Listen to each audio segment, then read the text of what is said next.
makin percaya kepada Allah Subhanahu wa taala. Wan nasu fihi ala qismaini. Kata Ibnu Athaillah Sakandari, orang berhusnudzon kepada Allah itu ada dua tingkatan. Ada dua derajat. Ini khassah wa 'ammah. Husnudzonnya orang-orang khusus, orang-orang yang elit, orang yang sudah tinggi lah levelnya itu. Wal 'ammah, dan orang-orang pada umumnya kayak saya dan kita semua. Nah, bedanya apa? Mari kita lihat. Fal khassah hasanu al-dhanna bihi lima huwa alaihi minal mu'ud al-hasanah wasifat al-aliyah. Kalau orang-orang yang khusus itu, orang-orang yang tinggi makamnya itu berhusnudzon karena memang Allah maha baik. Allah memiliki sifat-sifat yang baik. Nah, kita juga sudah tahu, tetapi pengetahuan kita mengenai Allah yang maha baik itu belum sampai mendorong kita pada level yakin, sehingga kemudian otomatis kita akan selalu berhusnudzon kepada Allah. Wal 'ammah hasanu al-dhanna bihi lima hum fihi min subughil ni'am wa syumulil fadl wal karam. Sementara orang-orang umum kayak kita ini berbaik sangka kepada Allah didasarkan kepada hal baik yang kita terima. Jika kita mendapatkan nikmat, ya kita akan berhusnudzon kepada Allah. Kita akan bersyukur, kita akan menyanjungkan hamdalah, pujian kepada Allah. Nah, hasilnya tentu akan berbeda. Fa'arbabul maqamil awwal lamma tahaqqaqu fil ma'rifah billah wa qadaw bi anwaril yaqin itma'annas qulubuhum. Orang-orang yang berhusnudzon kepada Allah karena yakin, memahami betul, mengerti betul Allah yang maha baik itu, mereka akan itma'annas qulubuhum. Itma'annas qulubuhum, hatinya akan tentram apapun situasi yang dihadapi, situasi yang menyenangkan maupun yang tidak menyenangkan.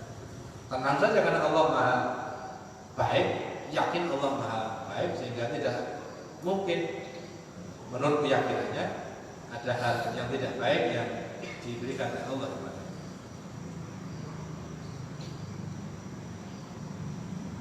Falam yabqa fihim maqsa'un liwujudi tuhmatin, sehingga tidak akan ada kesempatan sedikit pun untuk dalam benaknya itu menyampaikan tuduhan kepada Allah. Kok nuduh Gusti Allah itu ribut katanya. Ya, kita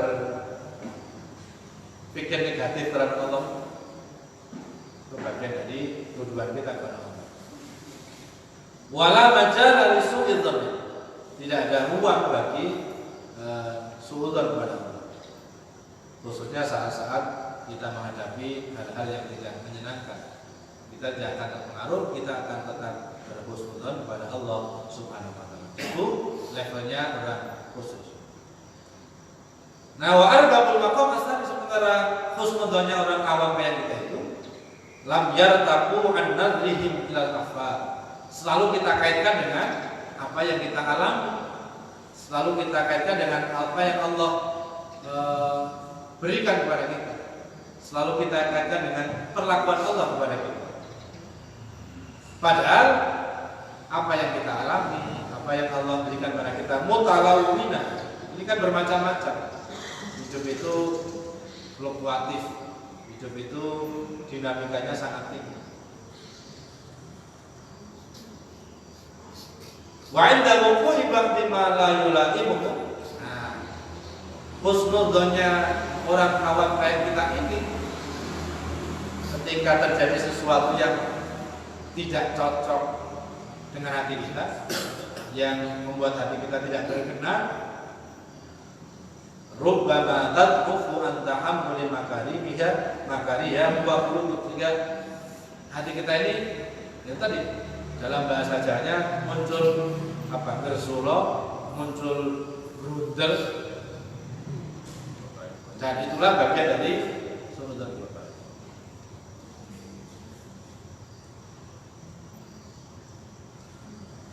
Di Bapak Ibu yang dimuliakan Allah, tidak ada dua level husnudzon yang dikemukakan oleh Ibnu Athaillah As-Sakandari. Yang pertama, husnudzon yang tanpa syarat. Apapun yang kita alami, apapun yang kita terima, kita akan selalu berbaik sangka kepada Allah karena yakin Allah Maha Baik. Jangankan kepada Allah, Bapak Ibu sekalian, kalau kita punya sahabat, kita punya teman dekat, kita punya teman akrab, dan kita tahu kawan kita itu orang yang baik, karena sehari-hari kita mengerti dan sudah lama kita tahu bahwa kawan kita itu orang yang baik. Dan suatu saat ada berita negatif, kira-kira respon spontan kita nopo Bapak Ibu? Apa iya toh? Tidak percaya kan? Tidak percaya bahwa ada hal buruk yang dilakukannya, karena kita sudah yakin. Nah demikian pula kepada Allah. Kalau orang sudah yakin betul Allah Maha Baik, apalagi disupport dengan membaca nama-namanya yang baik, Asmaul Husna, ketika menghadapi sesuatu yang tidak mengenakan kita, yang membuat hati kita nggak nyaman, menyedihkan kita tetap akan berbaik. Hati kita akan tetap. Itu level pertama. Nah yang kedua, ini yang banyak dan kita umumnya masih pada level ini adalah berhusnudzon selalu dikaitkan dengan apa yang kita alami. Nah Bapak Ibu yang dimuliakan Allah, apa saja atau kapan saja kita perlu berhusnudzon? Yutlabu minal abdi fi amri dunya wa fi akhirati. Dalam urusan-urusan dunia dan dalam urusan-urusan akhirat kita harus berhusnudzon. Cara mempraktekannya bagaimana? Amma amru dunyaku fa yakuna wathiqan billahi fi isalil manafi wal marafi. Nah terkait dengan urusan-urusan dunia, husnudzon kita adalah wathiqan billah. Ini apa itu? Bahasa Jawanya kumandel. Kumandel itu apa? Kumandel kepada Allah. Kumandel itu bahasa Indonesia apa enggak? Ya percaya betul pada Allah. Pokoknya yakin bahwa Allah akan memberikan yang terbaik dari seluruh pekerjaan kita. Nah karena itu orang di hikmah-hikmah terdahulu, kita ini harus membedakan antara apa yang kita kerjakan dengan apa yang diberikan oleh Allah. Tugas kita itu bekerja sebaik-baiknya. Ini proses kita menjalani proses sebaik-baiknya. Nah, sementara hasil itu selalu berkaitan dengan banyak faktor. Salah satunya adalah yang paling menentukan adalah kehendak Allah Subhanahu wa taala. Nah, husnudzon dalam hal pekerjaan dalam hal usaha duniawi adalah jadi kalau kita bekerja secara maksimal pasti hasilnya akan diberikan secara maksimal oleh Allah Subhanahu wa taala, meskipun tidak di saat itu, meskipun tidak persis seperti yang kita patok. Kalau kita bisa begitu, maka fayujibu lahu dzalika sukunan wa rahatan. Kalau ada keyakinan seperti itu, ada husnudzon begitu, maka bekerja menjadi lebih nyaman, bekerja menjadi lebih tentram. Karena yakin tidak akan ada yang tertukar. Kita tidak pernah membanding-bandingkan, loh, saya bekerjanya seperti ini luar biasa, seperti ini capeknya, seperti ini beratnya. Nah sementara yang itu hanya begitu. Nah kok hasilnya beda? Tidak usah khawatir. Karena pasti tidak akan tertukar, hanya soal waktu saja. Ini husnudzon dalam urusan-urusan dunia. Wa amma amru akhiratihi, sedangkan husnudzon pada urusan-urusan keakhiratan, soal-soal ibadah, fa yakuna qawiyyan rajai fi qabuli a'mali. Ketika kita beribadah, kita harus kuat optimisme kita, kuat harapan kita akan dikabulnya amal-amal kita. Begitu kita melakukan ibadah, ya yakin akan diterima oleh Allah. Wa tawfiyatu ujurihi 'alaiha bi daris thawab, dan yakin akan diberikan balasan yang maksimal oleh Allah Subhanahu wa taala di akhirat kelak. Fayujibu lahu dzalika al-mubadarah limtithalil awamir, sehingga akan mendorong kita untuk al-mubadarah, cepet-cepetan. Bahasa Jawa ini semridit. Semridit itu apa bawa? Ya memberikan. Mau berangkat ke masjid semangat, mau ngaji semangat, mau aktivitas keagamaan lainnya semangat. Karena yakin diterima oleh Allah dan yakin akan diberikan pahala yang baik. Bukan hanya itu, wa taksir min amalil birri, juga akan mendorong kita dengan husnudzon itu untuk memperbanyak amal-amal kebajikan, untuk memperbanyak amal baik, diwujudi halawatin, yang sering saya ulang itu.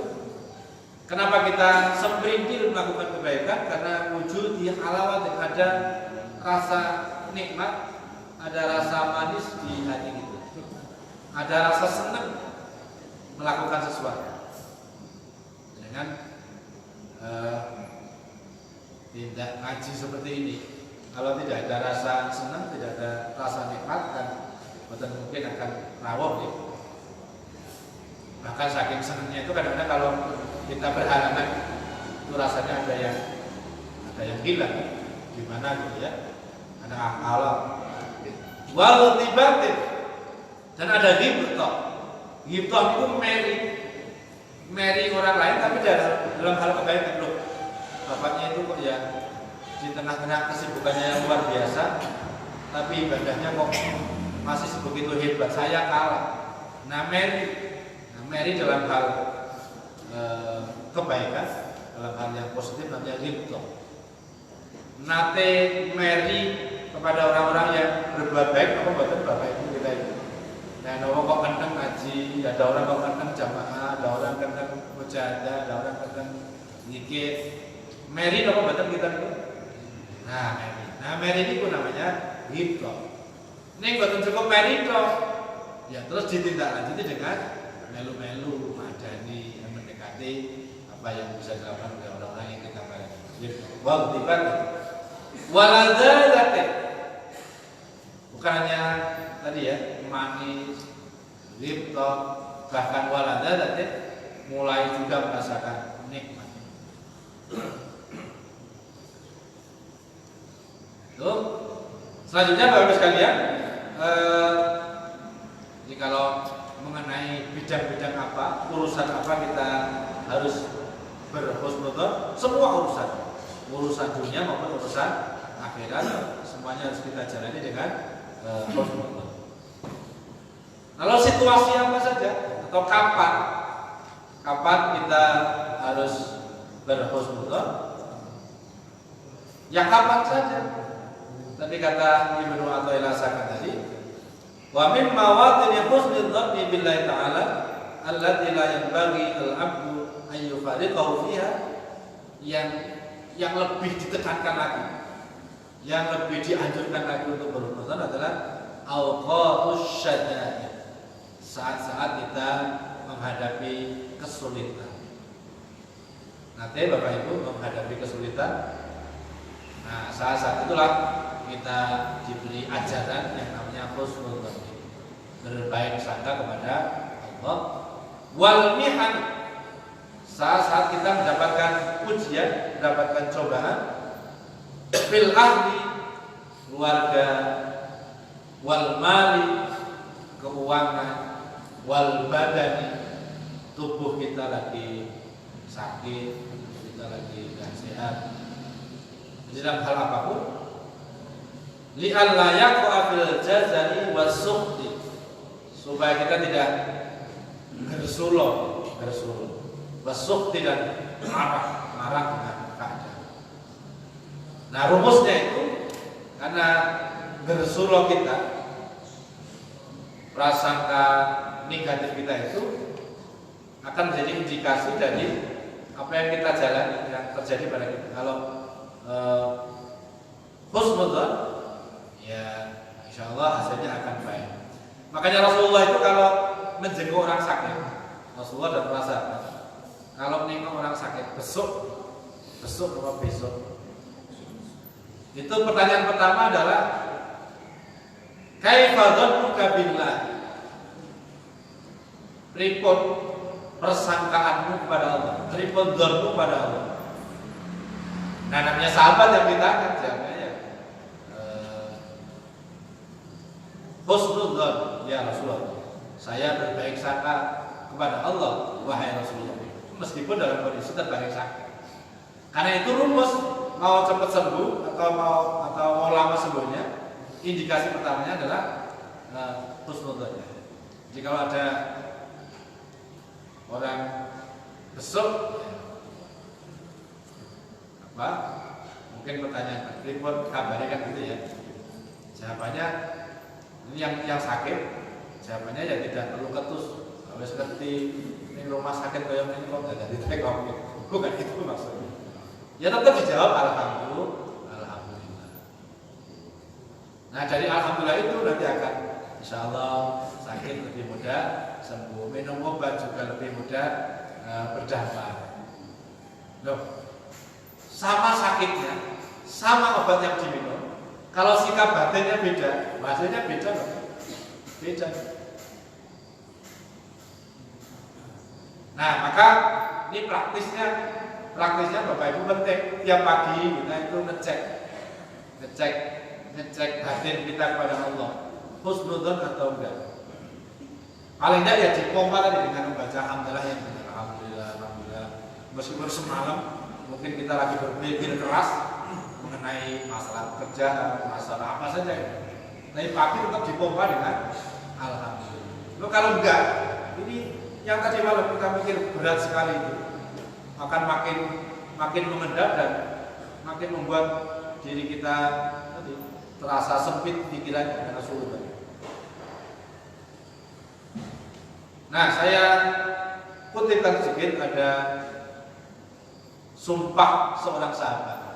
Nah, sumpahannya memberi nasihat tapi yakin betul. Kalau jawabannya ini, wis tak percaya. Soalnya saya mengalami sendiri, saya merasa gitu.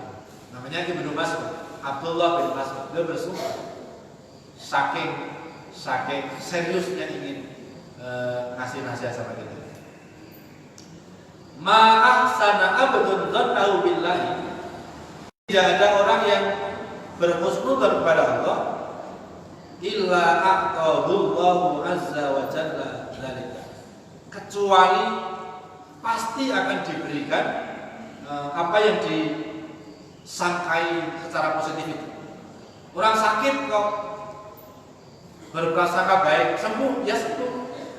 Orang lagi kesulitan ekonomi, kok yakin akan segera diberi jalan keluar, ya diberi jalan keluar. Jadi apa namanya, sebegitu dahsyatnya dampak dari positive thinking, husnudzon. Makanya kalau ada kesulitan, tidak usah panik, tetap saja husnudzon. Ini tidak akan lama, ini bagian dari pembelajaran dan seterusnya. Pokoknya dicari-cari alasan supaya kita tetap berhusnudzon. Karena yang kita pikirkan itulah yang pasti akan diberikan oleh Allah Subhanahu wa taala. Ini jauh sebelum ada rumus-rumus tadi positive thinking dan seterusnya. Rumus-rumus mengenai pelatihan sumber daya manusia. Ibnu Mas'ud sudah memberi nasihat. Nah, kenapa li'annal khaira kullahu biyadi? Karena seluruh kebaikan itu ya ada di tangan Allah. Kalau kita punya masalah lalu datang kepada orang, itu kan bagian dari ikhtiar kita mencari sababiyah. Harus kita lakukan, tapi harus didasari oleh keyakinan bahwa pasti nanti solusinya akan diberikan oleh Allah Subhanahu wa taala. Nah, harus ada syariatnya, nggak boleh hanya akal saja. Syariatnya ya bertemu orang, bertemu saudara, bermusyawarah, ya. mencari jalan keluar. Tapi tidak boleh lepas dari keyakinan kita dan ketergantungan kita hanya kepada Allah Subhanahu wa taala. Fa idza aqtahu husnul dzanni bi, ini kata Ibnu Mas'ud. Kalau orang kok sudah diberi kemampuan untuk berhusnudzon, faqad aqtahu ma yadhunnu, maka sebenarnya sudah diberi apa yang didugakan. Jadi kalau misalnya kita lagi punya masalah, kok dia bisa berpikir bahwa selesai masalah ini, yakin ada solusinya, itu sebenarnya sudah selesai. Sudah selesai. Tanda bahwa Allah sudah kasih solusi. Tapi kalau kita punya masalah, masih panik, oh ini indikasinya masih jauh.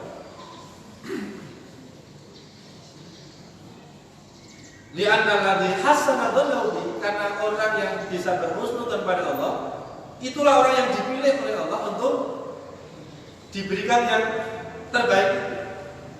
Dengan kata lain begini, Bapak Ibu sekalian, husnudzon itu adalah sinyal yang diberikan oleh Allah kepada seseorang yang sedang menghadapi kesulitan untuk diberikan jalan keluarnya. Sinyalnya begitu. Jadi kalau kita punya masalah, kok masih panik? Oh ya Allah, sinyalnya roket toh. Nah kalau sinyal roket kok dibolehin, dicari. Kayak saudara kita itu yang di luar Jawa itu mau nyari sinyal harus menek pohon. Itu kasabnya, ikhtiarnya. Tadi dengan memperbanyak hamdalah. Nah nanti begitu merasa plong, sudah yakin akan ada solusi. Sudah, itu berarti indikasi penyelesaian akan diberikan oleh Allah Subhanahu wa taala. Orang sakit kok bisa terima dengan baik, tidak akan amal ya, dan akan diberi kesembuhan. Ini pasti yang terbaik. Nah itu sinyal bahwa sakitnya tidak akan membawa musibah yang begitu. Jadi menurut Ibnu Abdullah bin Mas'ud, husnudzon adalah sinyal dari kebaikan yang akan diberikan oleh Allah Subhanahu wa taala, sehingga orang yang bisa berhusnudzon itu di atas kehendak Allah sebenarnya, pemberian dari Allah. Nah, kita yang belum bisa berhusnudzon setiap saat karena husnudzon kita selalu berkaitan dengan apa yang kita alami, ya harus memperbanyak doa, memperbanyak permohonan kepada Allah agar kita dikaruniai husnudzon kepada Allah. Karena doa itu Allahumma a'inna ala dzikrika wa husni ibadatika. Rasulullah mengatakan inna husnal dzanni min husni ibadatillah. Jadi kalau kita berdoa itu, Allahumma ya Allah a'inni, tolong hamba ya Allah ala dzikrika, untuk bisa berzikir kepadamu, wa husni ibadatik, dan beribadah dengan baik kepadamu.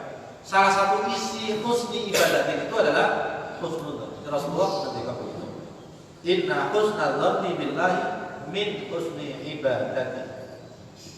Husnudzon pada Allah bagian dari husnul ibadah yang kita mohon.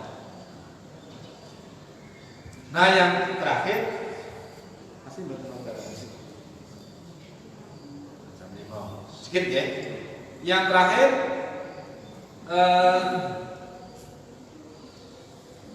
al-hal, bagaimana kita bisa tadi meningkatkan level husnudzon kita dari husnudzon awal, berbaik sangka kepada Allah, dibatasi oleh nikmat-nikmat yang kita terima. Sementara kalau kita lagi mendapatkan hal-hal yang tidak baik, mendapatkan ujian, mendapatkan musibah, turun husnudzon kita, bahkan mungkin kita terjerumus ke suudzon. Ya Allah, ya Allah, ya ini kok ngeten mawon ya Allah. Terus dibanding-bandingin, ini kok ini masjid itu arang-arang, ini kok kumpulan ngaji arang-arang, kumpulan RT arang-arang. Terus itu kalau udah pikiran begitu, setan numpang itu. Nah supaya kita bisa meningkatkan level husnudzon kita, bisa kata Ibnu Athaillah, auquful abdi bibabillahi ta'ala.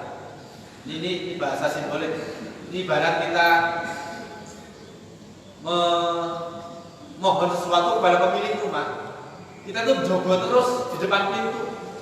ditongkrongi. Nah, dulu cerita salah satu rektor perguruan tinggi di Jawa Timur itu ketika mengajukan konversi dari IAIN ke UIN, bukan IAIN, malah dari STAI melompat ke UIN. Itu butuh waktu bertahun-tahun, tapi beliau dengan sabar nongkrong di depan kantornya Pak Menteri, nongkrong di sini orang suratnya diajukan terus ditunggu, parahnya nongkrong. Nah ini bukan nongkrongi pintunya orang, secara ilustratif nongkrongi pintunya Allah Subhanahu wa Ta'ala. Nek urung hasil terus minta, urung hasil terus doa, urung hasil terus cari berbagai macam saran. Wong sowan ning Pak Yai dikasih ijazah, durung kabul. Cara yang lain dengan ziarah, cara lain dengan sedekah, cara lain dengan bersilaturahmi terus dengan berbagai macam. Itu namanya nongkrong. Jadi al-wuqufu bi babil. Sampai mula-mula muncul rasa yakin bahwa apa yang kita alami akan diberikan solusi oleh Allah Subhanahu. Nah, kalau enggak itu sinyal itu. Husnul adalah sinyal dari solusi yang akan kita terima dari Allah Subhanahu wa Ta'ala. Maka rasa itu penting untuk kita amati.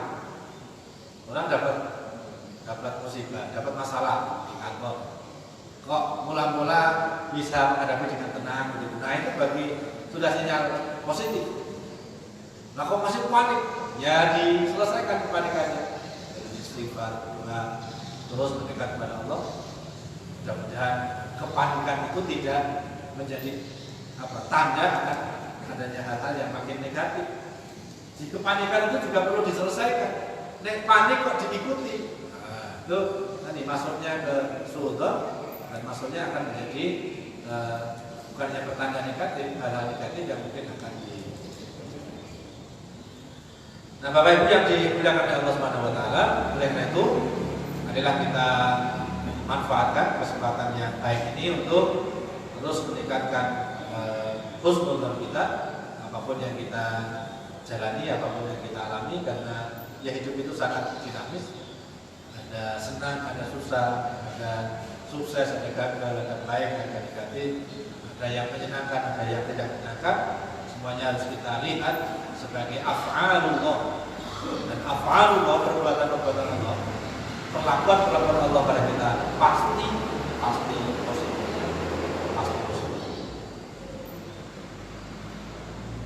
Nah, yang paling akhir ini agak keras ini tadi yang heran itu ya. Kenapa kita masih saja berada di level awam dalam husnudzon? Karena kita menilai baik itu hanya dari wadahnya saja. Kita itu sering melihat yang baik itu ya yang cocok dengan keinginan kita. Terus betul. Kita itu baru mengatakan alhamdulillah kalau sesuatu itu membuat kita nyaman, membuat kita senang. Nah, padahal itu kan kulit saja, itu luar saja. Kalau kita bisa menerobos kepada Allah yang Maha Memberi, maka apapun pemberiannya akan terasa nikmat. Itu loh yang sering dicontohkan oleh jadi dicubit saja kok oleh kekasih niku marah apa betul? Ya kan? Ya marah orang dicekel. Dan cubitan itu kalau datang dari seorang kekasih, kita itu akan merasakannya sebagai sesuatu yang menyenangkan. Malah jalur dijiwit meneh. Itu cubitan. Karena itu yang pertama al-wuqufu bi babillah, mari kita terus tanpa henti dan tanpa putus memohon pada Allah. Yang kedua, ta'alluqu qalbi bi wahdanih. Kita selalu menggantungkan hati kita kepada Allah lewat jadi membaca Asmaul Husna, nama-nama Allah yang baik itu yang selalu kita baca. Kita itu ya Allah memperkenalkan nama-namanya dimulai dari yang ya Rahman, ya Rahim, kasih namanya aja. Tapi kalau kita baca terus Bapak Ibu sekalian sampai 99, kita akan ketemu dengan nama-nama misalnya apa itu? Ya Jabbar, ya Qahar. Nah ini yang sering kita tidak sifatnya Allah itu. Kita kok hidup selalu merasa dibanting-banting. Ya nikmati, ya jabar ya Tuhan. Kita kok hidup merasa tersiksa betul, sempit. Ya ini bagian ya muntakim. Terus betul. Kita kan baca Al-Qur'an kan sering tidak tuntas masalahnya masalahnya. Kita tuh mohon ya Allah kok berat sekali. Nah Allah punya yang komit, yang maha menggenggam. Wes jalur kan nggak dimain-main. Kita nangis ya Allah, loh Allah ya komit bukan hanya basit. Cuma kita mengatakan Allah maha baik itu tadi. Ya basit itu Allah yang maha melampakan berat. Jalur apa diwai. Wirid durung suwe wis makjur jalan. Nah begitu ya komit. Suwe ra karuan wirid macam-macam lusari dan ketek. Durung itu kita lalu merasa bahwa itu buruk, padahal itu juga af'alullah. Itu juga sifat Allah. Nah maka kalau baca Asmaul Husna sing lengkap dan masing-masing dihayati. Allah yo galak banget, yo tukang nyiksa banget, yo kejem banget. Enggak usah takut begitu. Wah ya Allah, hidup memang kejam. Nah karena Allah juga maha kejam, ya kadang-kadang dirasani sifat kejamnya Allah. Tapi kalau yakin bahwa kekejaman itu datang dari Allah yang maha baik, ya gak akan sakit. Nah gitu. Di Asmaul Husna diputer, dikocok kabeh dihayatikan. Pon yang terakhir, kita itu yang sering saya singgung itu. Kalau kita baca Fatihah itu kan ada ihdinas siratal mustaqim. Ya Allah, bimbing kami bisa hidup seperti hidupnya orang-orang yang yang hidup yang dengan jalan yang lurus. Siratal ladzina an'amta 'alaihim. Ya seperti jalan hidupnya orang-orang yang telah Engkau beri nikmat. Nah, alladzina an'amta 'alaihim itu disarai di ayat lain adalah minan nabiyyin, hidupnya para nabi. Sekarang saya tanya, Bapak Ibu, apakah hidup para nabi semuanya nikmat-nikmat saja? Kisah-kisah para nabi itu apa sepenuhnya positif kabeh kan betul nggih? Nah, yang kita baca itu Nabi Sulaiman. Puasanya banyak melimpah. Jarang kita baca Nabi. Kalau yang sedih hidupnya siapa? Nabi Ayub misalnya kan. Nah, padahal Nabi itu kita itu kalau lagi sulit hidupnya, ya Allah lagi ngiji wong jaluk dhewe kan awake dhewe. Ya Allah, mudah-mudahan hamba itu bisa hidup seperti para nabi. Nabi ini aja Nabi Sulaiman terus, ya karirnya terus penaja. Ya kadang-kadang Nabi Ayub. Tapi yakinlah akan happy ending. Jadi qasasul anbiya, kisah para nabi itu bagian dari menghibur kita dan kasih pelajaran. Wong nabi aja begitu kok ya. Kurang dekatnya sama Allah apa itu? Tapi ya diberi saat-saat yang menyulitkan, saat-saat yang tidak. Saya kira ini Bapak Ibu kurang lebihnya maaf. Mudah-mudahan kita dibimbing oleh Allah Subhanahu Wa Taala agar dalam situasi apapun kita selalu berhusnudzon kepada Allah, karena husnudzon itu adalah bagian dari sababiyah kita untuk menemukan solusi dari masalah-masalah yang kita hadapi. Kalau ada yang ingin disampaikan, ya, kalau penting, sore.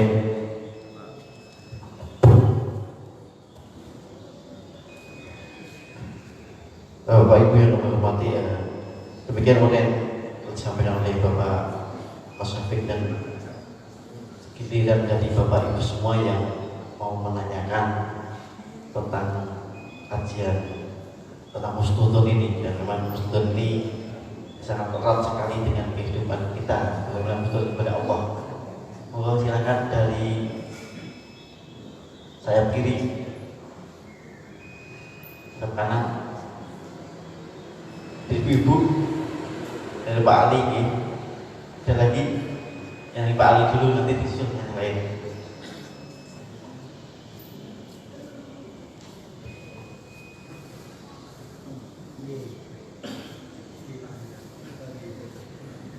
Assalamualaikum warahmatullahi wabarakatuh. Saya langsung saja. Masalah husnudzon ini saya yakin insya Allah dengan Allah kami semua husnudzon, Pak Kiai. Saya menanyakan husnudzon kepada sesama kita, sesama manusia. sampai seberapa jauh tingkat husnudon kita ke hal apapun, di situasi apapun, apakah kita selalu husnudon, termasuk kepada musuh-musuh Islam. Saya yakin kalau Rasulullah pasti bisa melakukannya. Nah, kami ini sebagai manusia biasa kan, apakah selalu husnudon di situasi apapun, dengan kondisi apapun, negara kita, apapun lingkungan kita, apapun musuh-musuh kita yang selalu memusuhi kita. Jadi mohon penjelasan dari Pak Kiai. Saya kira itu aja. Assalamualaikum warahmatullahi wabarakatuh. Waalaikumsalam. Sekali lagi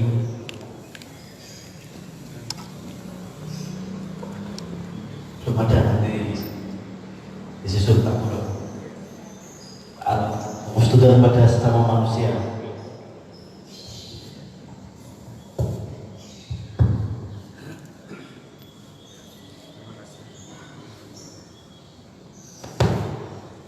Terima kasih Pak Ali ya dari namanya Pak saya mungkin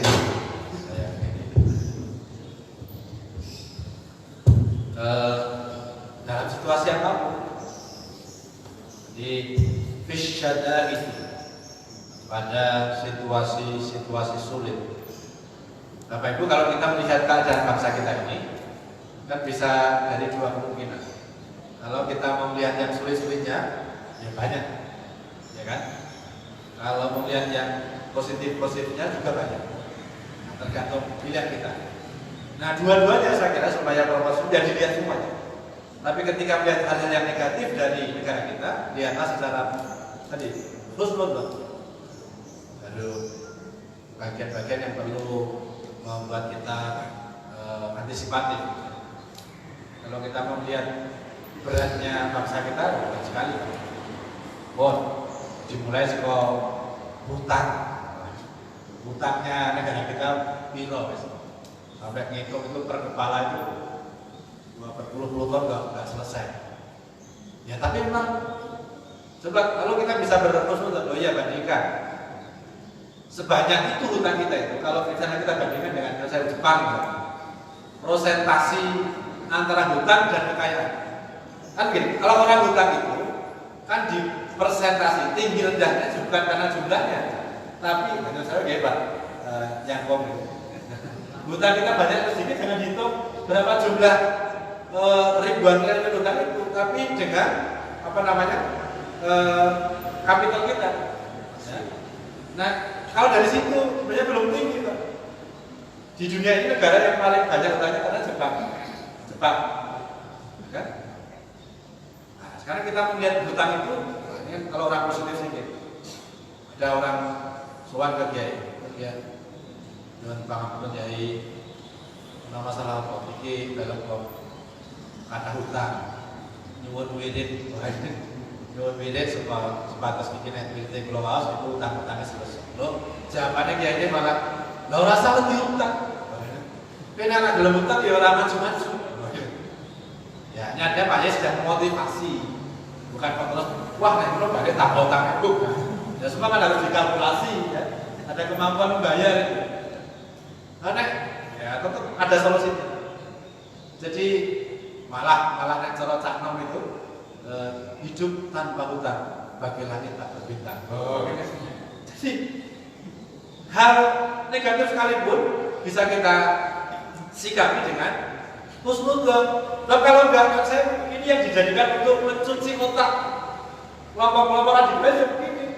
Ini taubat negara kita ini, bahkan gitu ya. Jadi antek-anteknya asik. Loh, bukan antek-antek, kita tuh bekerja sama. Lah mana bisa hidup sendirian? Wah, ini yang saya lupa mulai emosi gitu. Mana bisa hidup sendirian? Semua kan berinteraksi. Ini kita mulai menerapkan free trade zone ya, zona perdagangan bebas. Yang masih kaya kan India, kalau begitu dilepas, wah, belum siap masyarakat. Nah, kita ini beberapa kawasan yang retail, saya tidak nyebut nyaman. Toko-toko yang kecil-kecil, bukan kecil-kecil, yang mulai menjamur itu, yang mematikan warung-warung rumahan. Ini kan beberapa kabupaten kota sudah mulai kebijakan berbeda. Ada yang harus dibatasi. Kalau enggak, mati itu warung-warung kita itu, ya kan? Iya gitu.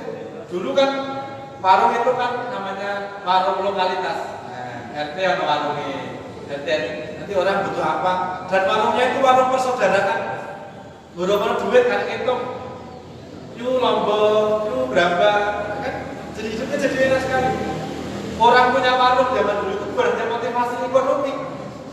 Ya kan? Wong nek dihitung-hitung, kebon kabeh. Tapi itu bagian dari soliditas, dan itu ekonomi mikro yang luar biasa. Nah sekarang mulai mati Pak. Masuk di warung, dengan dari utang, masuk warung yang di sini AC, kemudian bayarnya pakai nota, nggak sakit nota, nggak bisa. Orang iso di Semayang, sudah nggak ada, harus cash. Nah tapi kita ini karena korban iklan, milih ke situ, duit cash, banyak situ. Begitu nggak punya cash, larinya ke warung tetangga kita.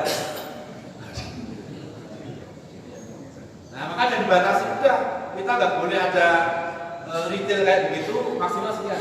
Atau SK doangnya dibatasi, hanya boleh buka jam-jam sekian.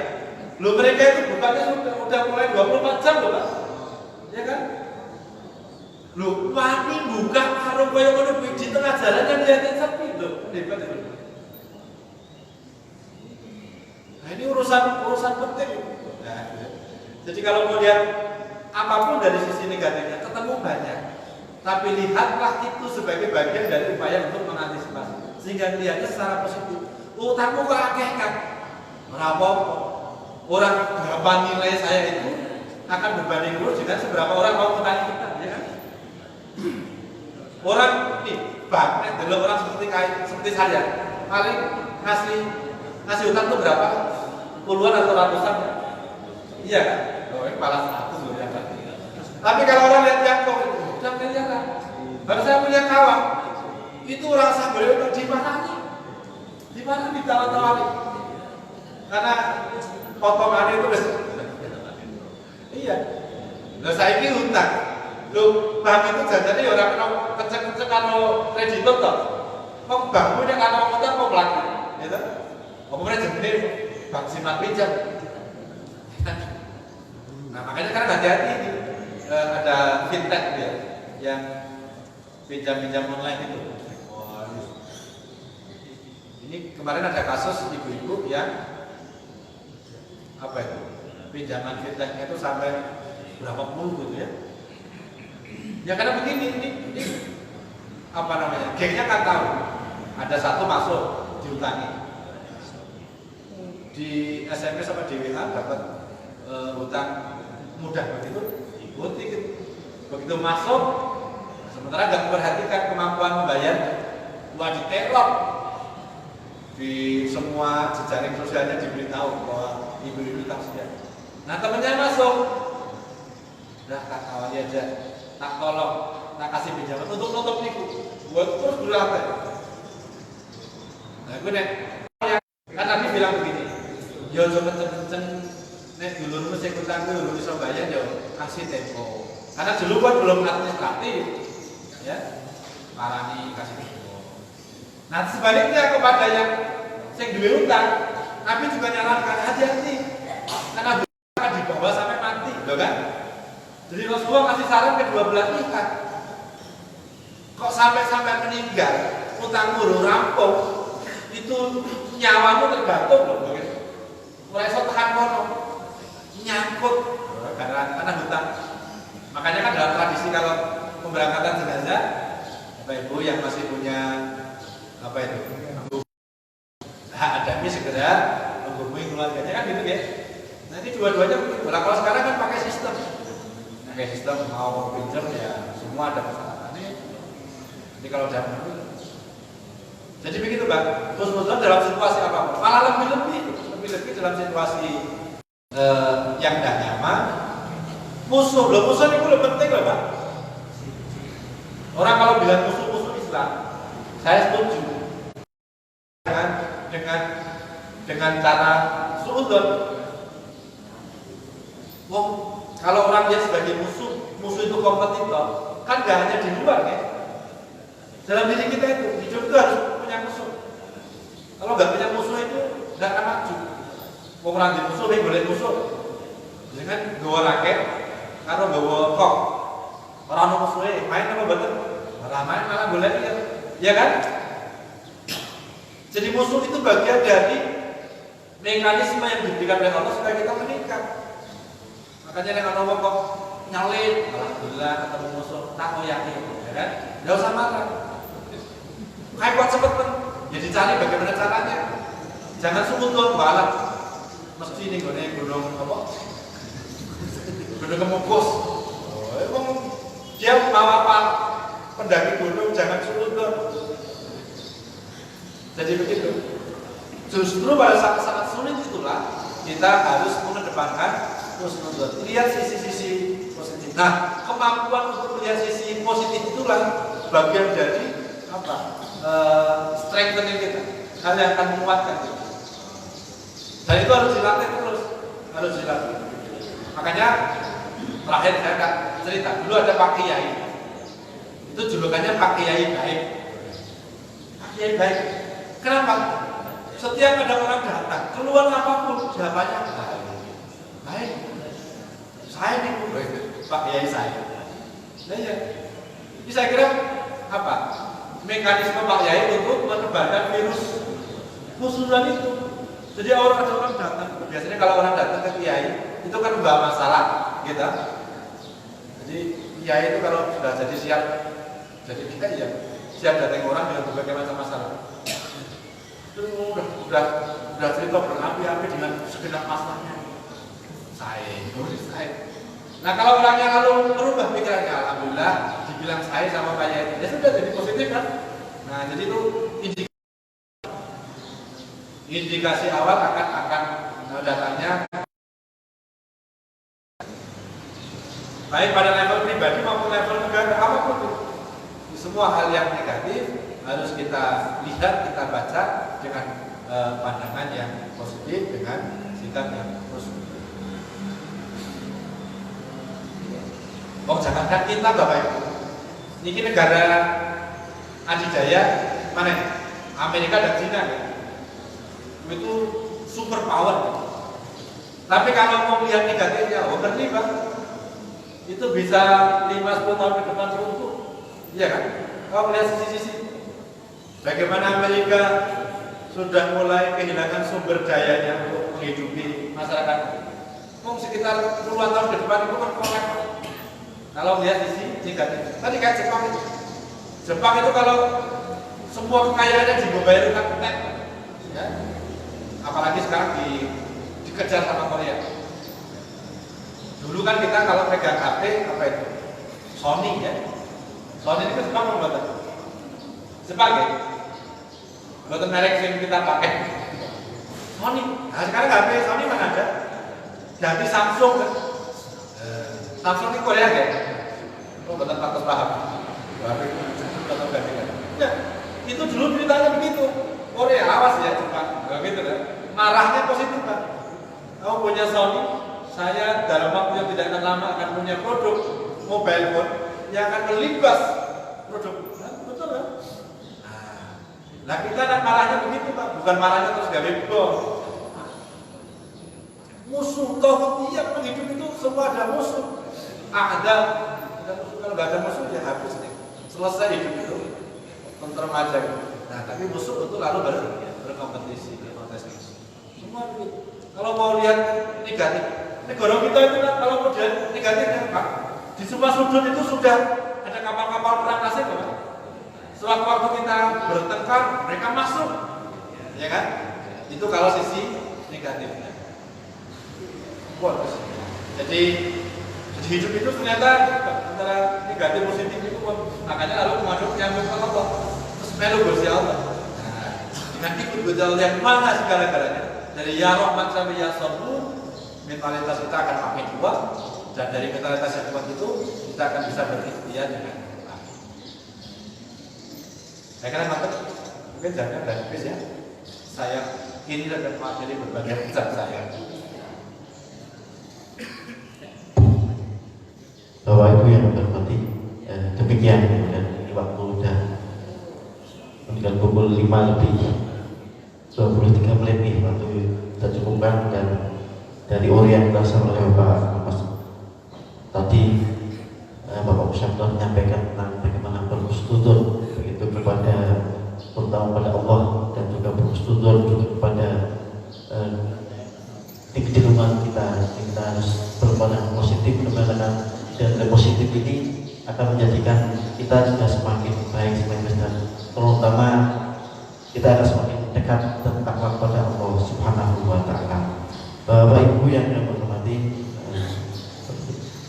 dan untuk selanjutnya adalah penutup, dan ini kami mohon untuk menutup dengan doa yang mohon kepada Pak Kiai Amin untuk dengan doa. Mohon Pak.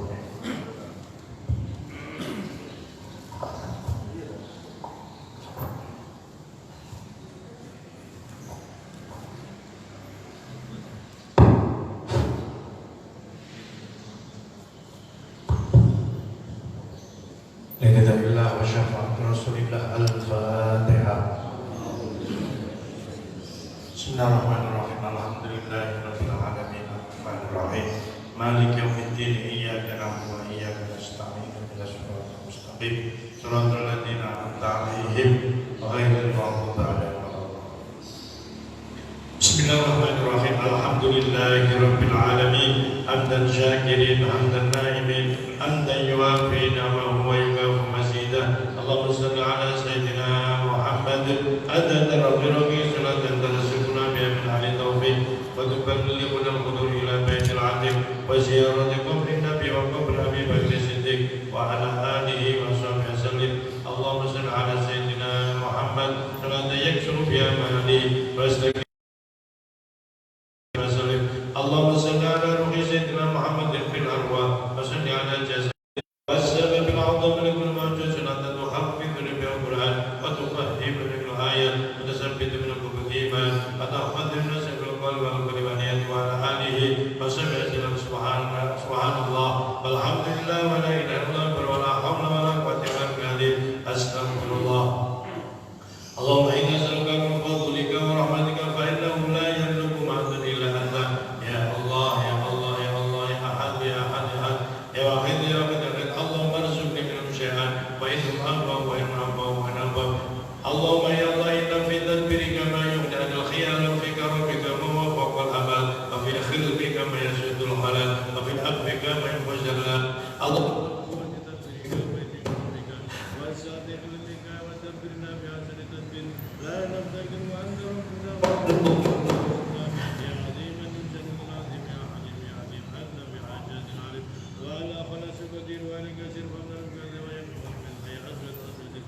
ربنا آتنا في الدنيا حسنة وفي الآخرة حسنة وقنا عذاب النار وصلى الله على سيدنا محمد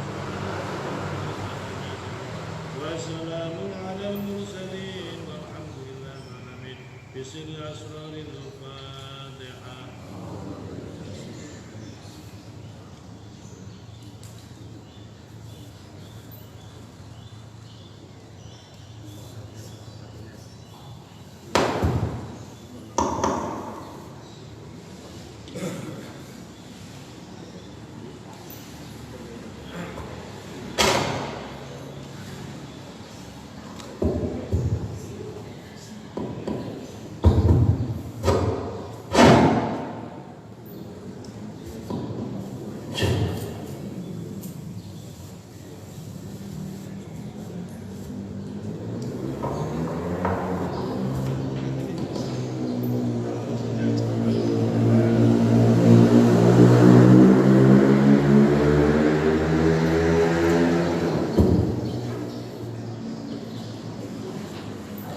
Assalamualaikum warahmatullahi wabarakatuh.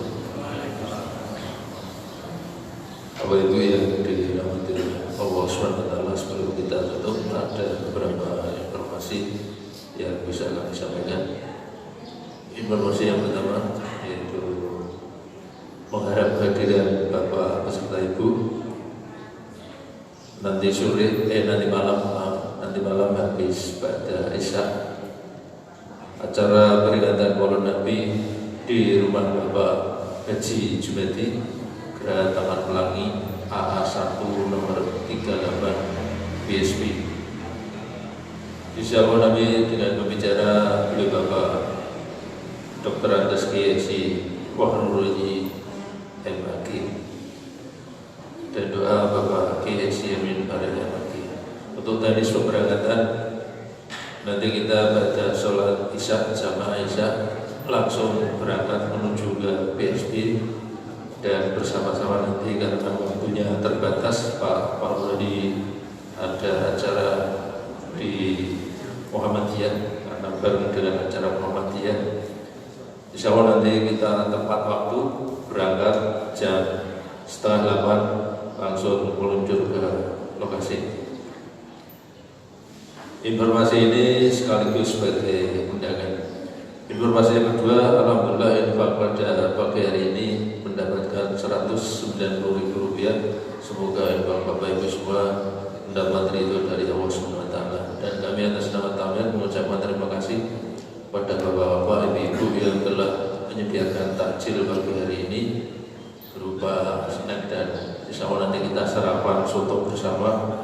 Semoga infak Bapak Ibu semua dilipat gandakan pahalanya oleh Allah Subhanahu wa taala. Dan selanjutnya kami kembalikan kepada Bapak Salman Taryono. Terima kasih Bapak Ibu yang hormati. Marilah acara kajian untuk ini kita tutup bersama dan kita membaca hamdalah. Alhamdulillahirabbil alamin, dan terima kasih atas kita semua. Dan demikian, wassalamualaikum warahmatullahi wabarakatuh. Allahumma shalli ala sayyidina Muhammad